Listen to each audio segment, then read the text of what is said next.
The reason for being obese are a lot. The moment we feel we are obese, without going deep into the causes, immediately our mind starts thinking about diet. The moment we want to stop eating more, our mind asks more. When we say don't do this, our mind says I want to do it more. I'm Dr. Balasubramanian.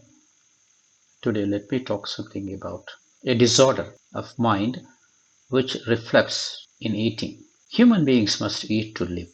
If eating itself become a disorder, and the result will be either obesity or the opposite of obesity. A person who is disturbed, either he may stop eating, he starts starving sometimes, and some people they start eating more. So if this eating is linked with our mood, the food and mood cycle, let us see what it is. Eating habits. The nature of food, the quantity, the quality, timing, all differs from person to person, but we need food to live. And we all have a pattern of eating. So there are many ways people behave when they are stressed or very anxious to get their stress relieved, to let their emotions out. They let out for their emotions.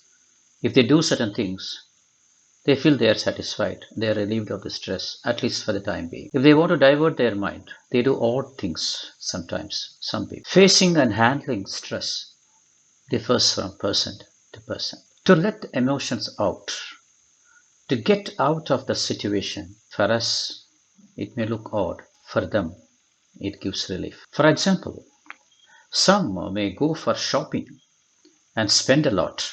Even if there is no need, they like shopping. A shopping spree. And after spending a lot, they are satisfied, they are relieved. But the relief they get is only temporary. Some isolate themselves. Loneliness they like. Some may go for drugs, alcohol, a long cry, self-inflicting injuries even, the pain, the blood, the experience of their pain, they get relief. Very odd ways. When you compare all those things, what I'm going to talk is, it may look very simple, but the result is not so very pleasant.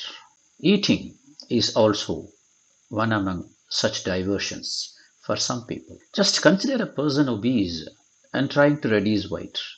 Obesity itself is a stress. The people are upset about their weight, and anytime they may go for a burnout. When you are on a diet control, and because of this obesity you are stressed much, if you happen to be one of the people who is suffering from this disorder, eating disorder, then just think what will be the result. And so this is what we are going to talk today. Eating disorder. One of the eating disorder. If a person who is obese has this eating disorder also, this eating disorder will sabotage your plan and target. So what is this disorder? It is nothing but what is called emotional eating. Looks odd, isn't it? What do? They turn to food for comfort, consciously and unconsciously.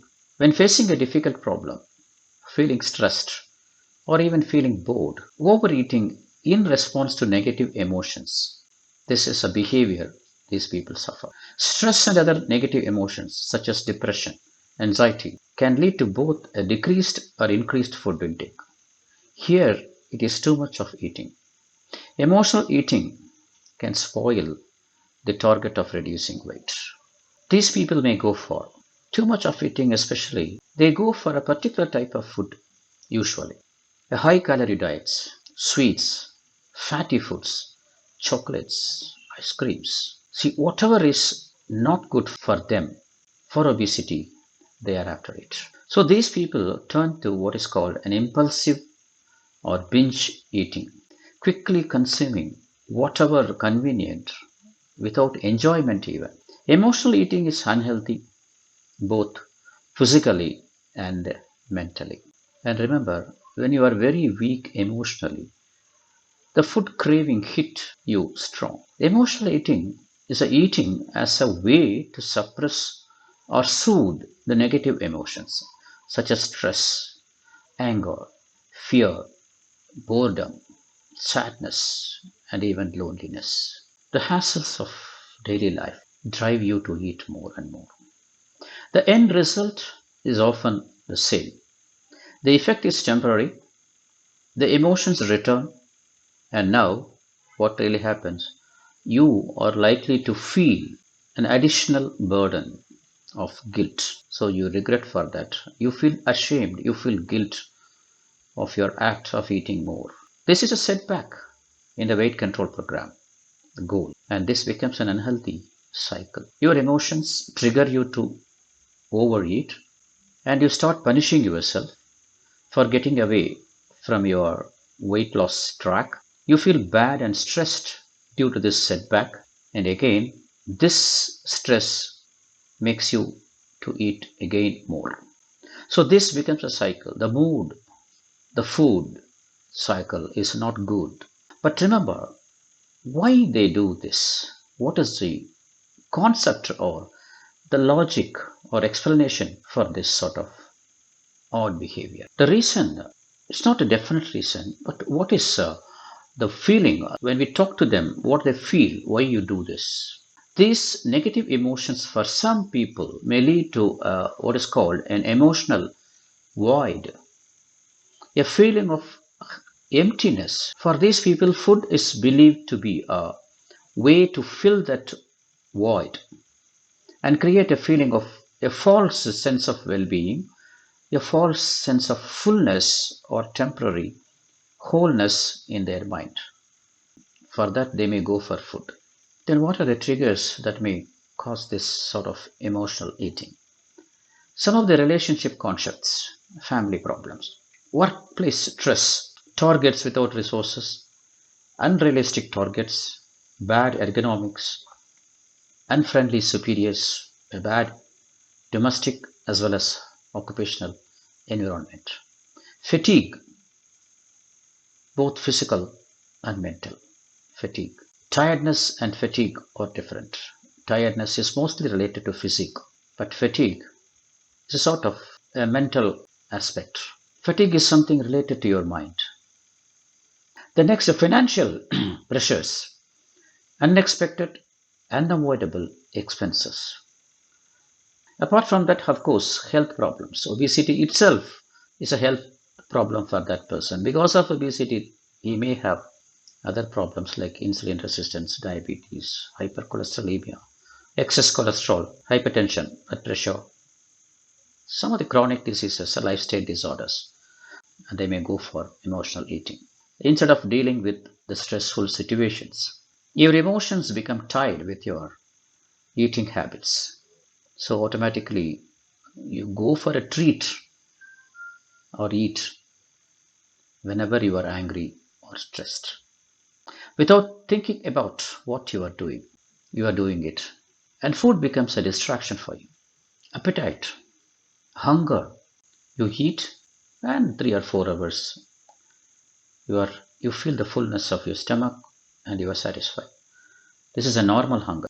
So how to differentiate it from this emotional eating? How to distinguish between emotional cues and normal true hunger cues?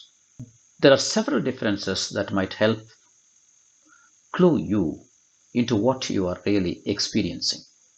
Physical hunger, it develops slowly over time. A fullness after eating, and after the digestion, the stomach becomes empty and you start feeling hungry. Slowly, the hunger increases as time passes. If you come to emotional hunger, it comes abruptly, suddenly, all of a sudden. You crave for food. It's not thinking and planning and like that. You just crave. You see here and there what to eat. I want to eat, I want to eat. You rush for food because it is connected with emotions. Emotional hunger is not located in the stomach. This emotional hunger is attached or connected with your mind, your emotions, and your mood. That is why you rush for food, you don't wait for food, and you get this feeling of eating all of a sudden abrupt. The next point in physical hunger is you desire a variety of food in physical hunger. You spend time to choose. You like to taste some food before you eat. You enjoy eating, the taste, the flavor, the presentation, and you mix with one food with another and try to do that and try to taste that mixing, and you share your feeling actually, and you enjoy the ambience, the surroundings where you sit, and this is a normal physical hunger. If you come to the emotional hunger, you don't go for variety of foods. You crave only certain foods, especially sweets, snacks, high calorie food, chocolates, ice creams like that, fatty food. You are focused on a specific textures, taste, smell, and you restrict yourself only to this set of foods, and you rush for food. You don't enjoy the food, and you never bother about the surroundings where you are. You just eat and eat. Physical hunger. You feel the sensation of fullness and take it as a cue to stop eating. You say, enough, I'm not hungry anymore, and the stomach is full. You feel that. Hunger is a feeling, and fullness is also a feeling. Both felt normal. You are conscious about your eating, so you stop eating now.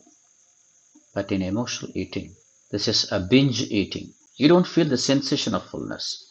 Excess eating than required. You do not feel the sense of enough. And again, you don't know what you are doing it. Because you don't know what you are doing, you don't enjoy the next point in physical hunger is you have no negative feelings about eating. You are happy after completing your eating. It's a routine for you, and you know what you are doing. You have enjoyed that food either alone or with friends, and you share your happiness, and you don't feel bad about yourself. Why I ate this much or why I ate this? Because you know that limit, and your hunger is over because it is a physical hunger. In emotional hunger, you regret, you feel guilt, you are shame about the eating habit, especially if you are on a dieting and you are obese now with a target of weight reduction. You feel guilt, and again this guilt itself make you stressed again, and you repeat this emotional eating, so it becomes a cycle. So these are the some of the differences between a physical hunger and an emotional hunger. If you are stressed, the best way is to solve a problem, to face a problem. You are not supposed to get into another problem. So this is emotional eating. This emotional hunger is not connected to the stomach. It is something connected to the mood. Again, why they do this? There are many reasons.